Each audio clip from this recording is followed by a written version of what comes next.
She raised her hand in a gesture more appropriate to an Italian market than to an English drawing-room.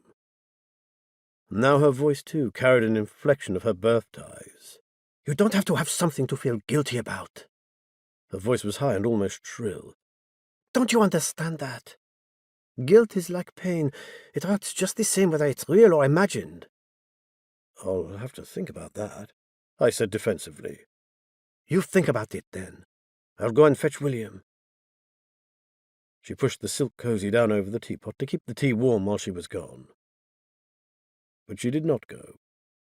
She kept her hands round it and stared into the distance. Or perhaps she was staring at the silver-framed photo of her brother Marius, the young priest who died in that carbolic-smelling basement. Suddenly the sun stabbed into the room. It wasn't real sun, there was no warmth in it, and precious little colour.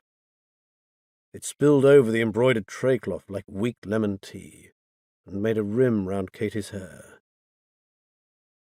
They were both like their mother, these Baroni girls. Even as children they'd looked more like visiting townspeople than like village kids. Tall and slim, Katie had that sort of ease and confidence that belied the indecision she expressed. "I won't stay here," she said, as if her thoughts had raced on far beyond our conversation.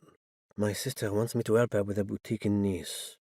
With the money I get from the house, we could start another shop, perhaps."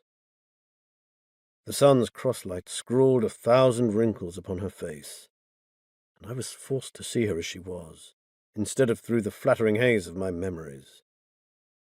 Perhaps she read my thoughts. "I'm getting old," she said. "Steve's getting old too, and so are you." She smoothed her hair and touched the gold cross that she wore. She was still attractive. Whatever kind of postnatal exercises she'd done after Billy's birth had restored her figure to that of the trim young woman Steve had married. She used just sufficient makeup to compensate for the pale English winters she'd endured for so long.